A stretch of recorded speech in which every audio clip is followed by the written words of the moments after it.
Okay, here's part 2 of the lecture on Faraday's law. How do you describe Faraday's law mathematically? Okay, well, let me begin by describing, first of all, the following. Okay, let's say that right here I have a loop of wire, like so. And let's say that right here are 4 magnetic field lines that are coming out of the board. These magnetic field lines would be caused, for example, by my bar magnet, say in the background somewhere. Okay, now passing through the coil of wire here is a magnetic flux. Here's then how we write that expression. The magnetic flux is phi sub b, and it's ultimately the following integral. Okay, now notice that it's an open integral. It's not a closed integral like the no-name equation. The no-name equation back from chapter 27, which states that there's no such thing as a magnetic monopole. That's basically Gauss's law for magnetism. That's a closed expression. This is an open expression. So this is a flux integral, but it's an open expression. Okay, the direction of the area vector, that will come out as we'll see in example problems when we take a look at the mathematics here of Faraday's law. Okay, now let's say that I change the magnetic flux that is passing through the loop of wire. Instead of 4 field lines pointing out of the board, let's say now we instead have 2. Like so. Okay, now there is a change in the magnetic flux from the top diagram to the bottom diagram. So we're going to change the magnetic flux with respect to time. That's ultimately the derivative of our integral.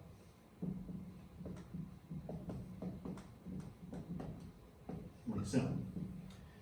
Okay, now the induced current has to flow to oppose the changing magnetic flux. So then therefore on this diagram, in which direction, clockwise or counterclockwise, must the current flow, the induced current? The induced current must flow in a counterclockwise fashion. The reason why is because as the induced current does flow, it gives us its own magnetic field, which is out on the board.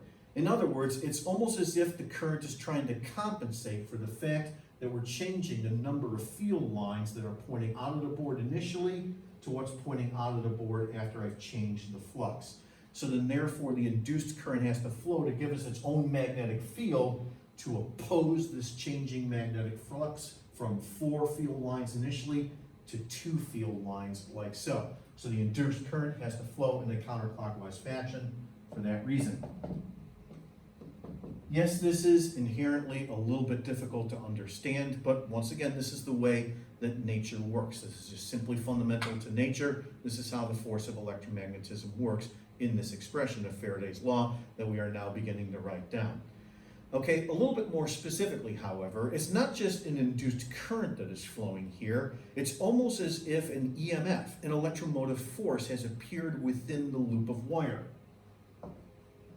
Mathematically, Faraday's law in its simplest form is written in terms of this induced EMF.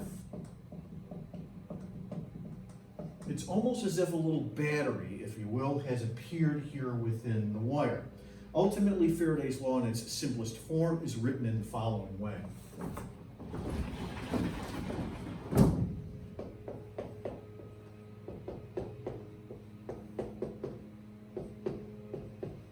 Changing magnetic flux results in an induced EMF within the coil of wire. Notice the negative sign. The negative sign is the trickiest part of all of this mathematically. The negative sign is wrapped up in what I mentioned earlier in part 1 of the exercise, what is referred to as Lenz's law. The induced current must flow such that it always opposes the changing magnetic flux. That's wrapped up mathematically in the negative sign, and we'll specifically see how that works in today's examples. Now this is the expression for a single loop of wire. What if you have a solenoid which has n turns associated with it? Well, then you essentially have n multiplied by the flux integral up on the top board. So if you have n turns associated with a solenoid, then an additional capital N here appears in front of the expression, and then therefore we would write it like this. Like so. However, for the most part, with basic situations, with basic problems, we'll just take a look at what happens with a single loop of wire to keep things easy. A little bit later on when we get to generators and transformers and stuff like that, applications of Faraday's law. Then we'll see what happens when you have n turns associated with your loops of wire. But for now, we'll just go ahead and ignore the n and write the expression in the following way. Okay, now let's go ahead and start to take a look at today's basic lecture examples. When we look at these examples, you'll get an understanding as to how this negative sign works.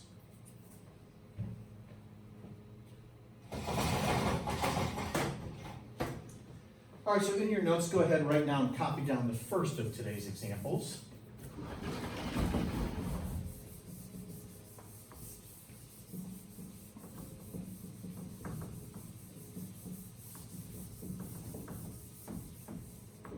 Okay, and let me read that example to you first. Okay, it says that we have a square loop of wire with sides of 0.1 meter. So let me go ahead and draw a square. Like so. It's labeled the sides here as A. A is given to us as 0.1 meter. Okay, we place it in the presence of a uniform magnetic field with a magnitude of 0.1 Tesla. So B equals 0.1 Tesla. Okay, find the magnetic flux through the wire for the following situations. First of all, part A, the wire is perpendicular to the magnetic field. So what I'm going to draw are 4 magnetic field lines like so that are coming out of the page. Now this is like a face-on view. If we were going to look at it from the side, then it would look like this. All right, so here's my square like so, and then perpendicular to that coming out of the page on the previous diagram is the B field like so. Okay, now the flux here, very simply, is just B times A.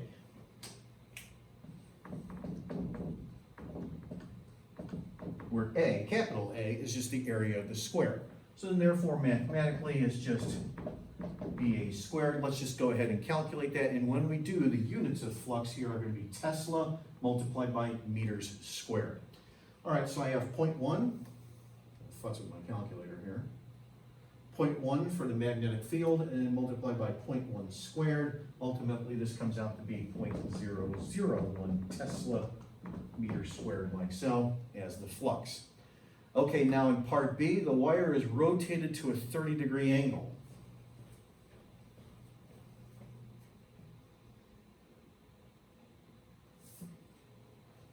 All right, so then therefore, what I'll do here is first of all examine it in profile, that is from the side. So now let's go ahead and take this guy here and rotate it through a 30-degree angle like so.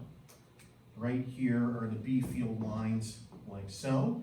And then specifically the area vector, as we'll see, will have to point in this direction on the diagram, where right here the angle theta is given to us as 30 degrees. Okay, why did I point A in that direction? We'll now see in just a moment when we get the direction of the induced current. Okay, now from the face-on view, if I then tilt this thing at a 30-degree angle as I've done, am I going to still have 4 red field lines here coming out of the page, pointing or going through, rather, the square itself? No.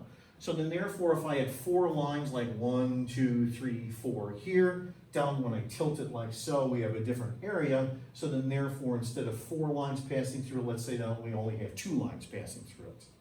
So here's then what it looks like when I've tilted it like so at this 30-degree angle. Notice that I'm drawing it here as a rectangle. So I'm basically taking the square from the top diagram and then drawing it like this.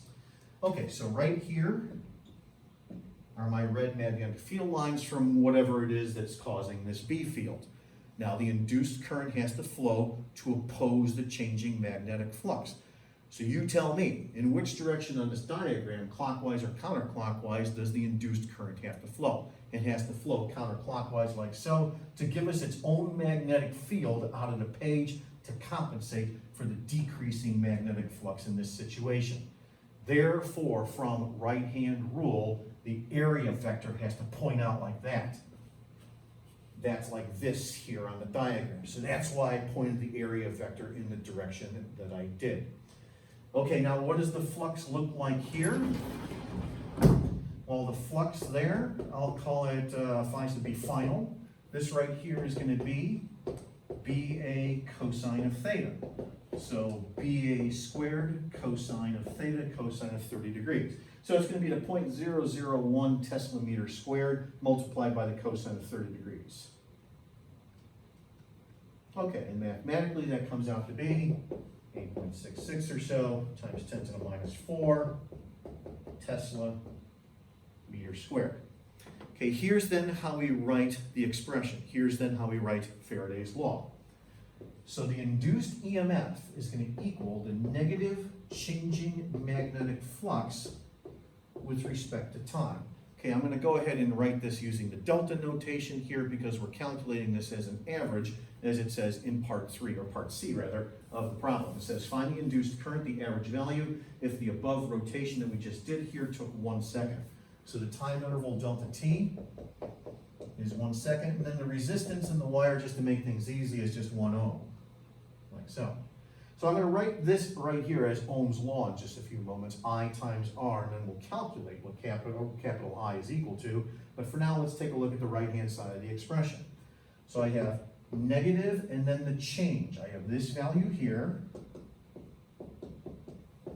like so, minus the initial value on the top board, and then divided by the time interval here, delta t, of 1 second. Notice that you end up with a negative number here in the numerator of the expression, so it cancels with this negative sign here to give us a positive value for the induced EMF. When you calculate the induced EMF, it will always be a positive value as long as you get your directions correct. The direction of the area vector, for example, which in this case allows us to have the negative sign on the right-hand side of the expression, canceled out. All right, so I'm going to go ahead and do the remainder of the math here. So minus 0.001. And then divide by 1 second, cancel out the negative sign. This right here is about 1.34 times 10 to the minus 4, and then the units of EMF, if you remember from chapter 25 and 26, is volts, like so. And then we set this equal to, from Ohm's law, I times R. Let's go ahead and calculate the induced current I. That's just this divided by 1 ohm, so it's 1.34 times 10 to the minus 4 amperes, like so.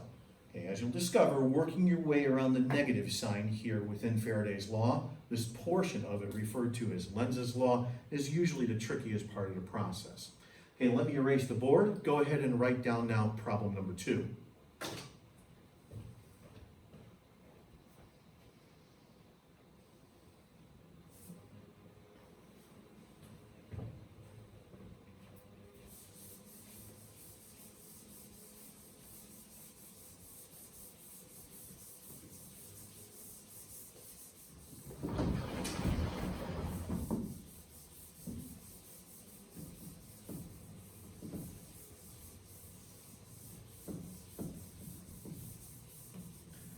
Okay, part 2 is a basic problem that everybody is initially challenged with here. It usually pops up on the AP exam, usually in some sort of multiple choice situation. Okay, a rectangular loop of wire is pulled out of a region with a uniform magnetic field that is perpendicular to the plane of the loop. Assume that the loop is pulled out with a constant speed. Find the force that opposes. Okay, repeat if the loop is instead pushed into the region of space that has the uniform B field. And now I have to get the direction of the B field as it's stated in the problem. Oh, it doesn't say specifically. Okay, so I can choose the direction of the B field. That's perfectly fine. Okay, let me go ahead and set up the first portion of the problem the following way. Let's say that right here is the division in space between where we do have the uniform B field, that's going to be here on the left, and when there is no B field, that's going to be here on the right. And then we've got this rectangular loop, like so. And then over here on the left-hand side of the diagram, passing within the plane of the loop itself, let me go ahead and draw 4 magnetic field lines.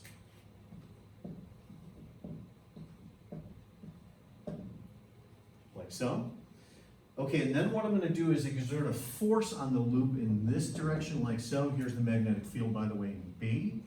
And then I'm going to pull it such that the speed is constant. So if there's a constant speed, this then means that I'm exerting a force in this direction, then there has to be a force exerted back on me in the opposite direction, such that the acceleration is 0, such that I pull this at a constant speed. So I kind of, once again, think of it like this. It's like I'm pulling against the magnetic field, whatever it is that's causing it over on the left-hand side of the diagram, so then therefore it has to pull back. Once again, this is Newton's third law all wrapped up in what is referred to as Lenz's law. Okay, now let me go ahead and give this some dimensions here. Let's refer to this side here as L. Let's refer to this here as X. Okay, initially here on the diagram, the magnetic flux, B times A, is going to be B times L times X. So, okay, now let's go ahead and take its derivative. So on the right-hand side of the expression, what is changing on this diagram with respect to time? This distance x as I pull the rectangle out in that direction. Like so. Okay, now, is this a positive number or is it a negative number?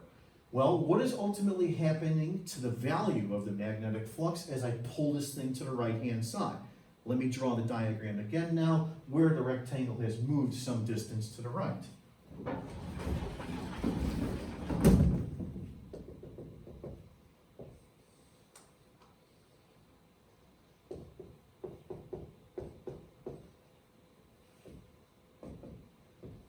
Now, instead of 4 field lines passing through the loop on the top diagram, now let's say that I only have 2. So then, therefore, if I have now a decrease in the magnetic flux passing through the rectangular loop from the top diagram to the bottom diagram, this quantity here is a negative number. The flux is decreasing. Okay, now what is the dx dt? Okay, the dx dt is a derivative of position with respect to time. It's describing the velocity v to the right-hand side of the diagram. So then therefore, d phi dt is negative BLV for that reason. And now we plug this into the right-hand side of Faraday's law. So the induced EMF is negative of this. Negative signs cancel. And we end up with BLV. Okay, now you guys tell me, in which direction is the induced current flowing when I pull this thing out? Well, it has to oppose the changing magnetic flux. So then therefore, like the previous problem, the induced current is going to have to flow like this. The reason why is because as the induced current flows, it gives us its own magnetic field out of the board, opposing the changing magnetic flux from the top to the bottom diagram. Watch how the force now works over here on the left-hand side of the rectangle. F equals IL cross B. Okay, this B here, by the way, is this red B, the external magnetic field that is present throughout this problem. However, just take a look at the left-hand side here. Notice the direction of IL is downwards like so, and then cross B in red out of the board, then gives us a force in this direction. In other words, if I pull the wire that way, it pulls back, if you will. There's a force like so, here on the left-hand side, for that reason. Okay, and then it says repeat the problem if instead the loop is pushed into the region. So let me erase and redraw the diagram.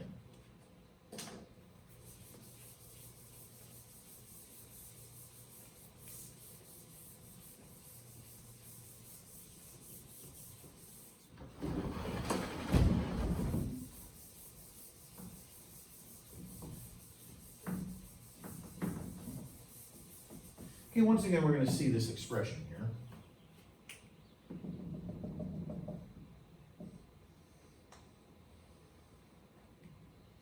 Okay, now I exert a force in this direction. I push the thing like so.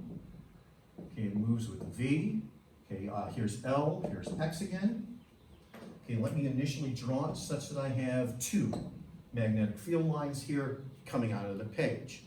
Okay, now the flux itself is once again going to be this value here, and then let's differentiate it with respect to time.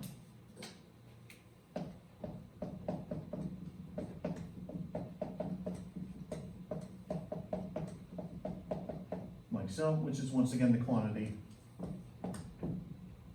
BLV.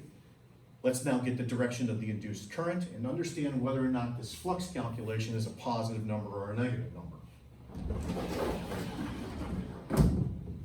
All right, so now here's what happens after I've pushed it in some distance.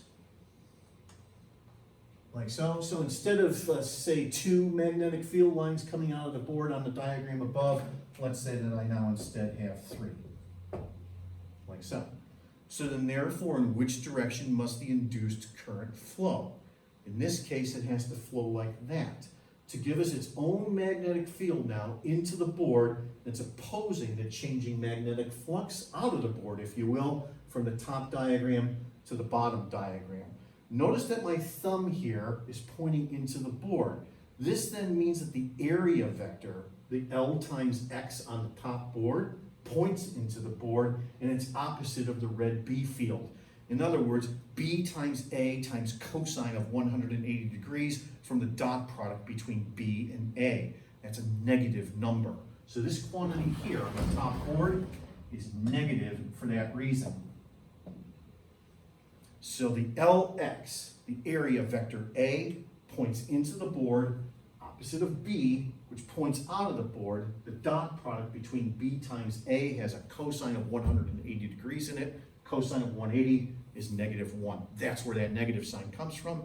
As I've stated earlier, working your way through this negative sign is usually the trickiest part of the basic math associated with Faraday's law. All right, so once again, as I said, the induced current flows like that.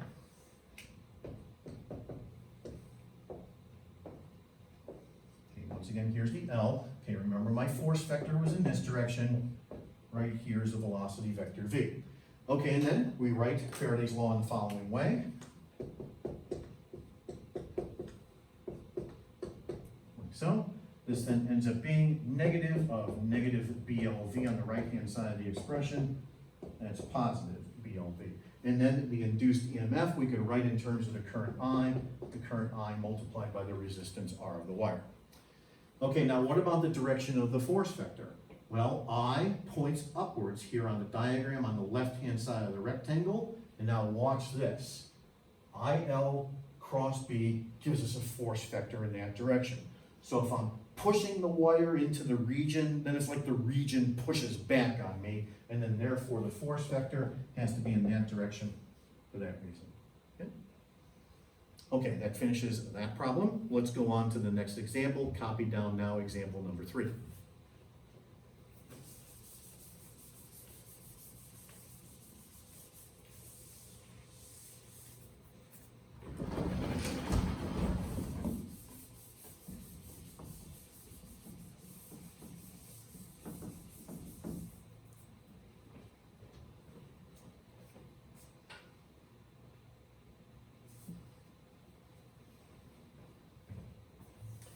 Okay, so for example number 3, we have a circular loop of wire. It's perpendicular to a uniform magnetic field with a magnitude of 0.1 Tesla. The loop's resistance is 1 ohm. Okay, so here's a circular loop of wire, like so. Its resistance is 1 ohm. Okay, we have a magnetic field that is present. I'll draw it in a few moments with a magnitude of 0.1 Tesla.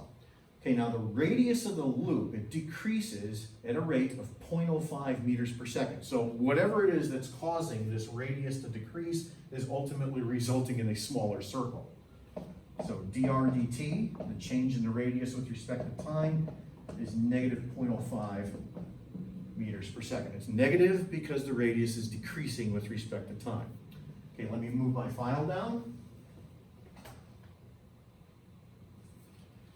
Okay, it says, find the magnitude and direction of the induced current at the instant that the radius of the loop equals 1 meter.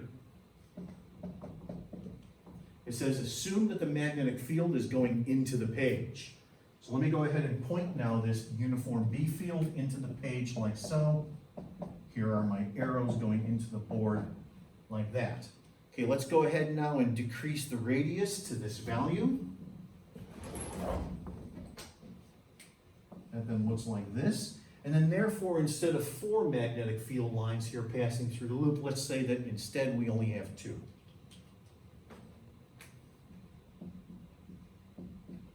Like so. All right, so now you guys tell me, in which direction does the induced current flow? Counterclockwise or clockwise? Once again, the induced current has to flow to oppose the changing magnetic flux. So if I have less and less red arrows into the board, this then means that the induced current has to flow to oppose that change. In other words, the induced current has to flow like this to give me its own magnetic field into the board to compensate for this change from this diagram to this diagram here. So then therefore the induced current has to flow clockwise for that reason. Okay, now just by brute force calculation, here's then what we end up with within Faraday's law. All right, so epsilon equals negative d phi dt. Okay, what about the flux itself? Okay, the flux itself is B times the area A. That's going to be the area of the circle. It's B times pi r squared. Okay, in which direction is the area vector? Into the board. Notice it's in the same direction as the B field in red, into the board. Therefore, this is a positive number for that reason. It's B times A times cosine of 0 degrees. So I wrote this expression here now correctly. Okay, now let's go ahead and take the negative derivative of it. So that then becomes the following.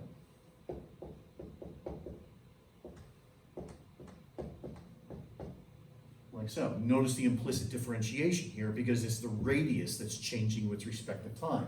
So then therefore we want to essentially calculate what this is equal to specifically at this moment when the radius of the loop is given to us as 1 meter. That's why that number was given here in the problem. Okay, now remember that the change in radius with respect to time is a negative number. That negative sign will cancel out with this negative sign on the right-hand side of the expression. So then therefore, the induced EMF is now this expression here. Like so. Let's now just go ahead and calculate it. This will be in terms of volts. All right, so negative 2 times pi times 1 meter times the negative 0.05 meters per second multiplied by 0.1 Tesla. And that comes out to be 0.03 volts. And then we set this equal to I times R from Ohm's law, like so.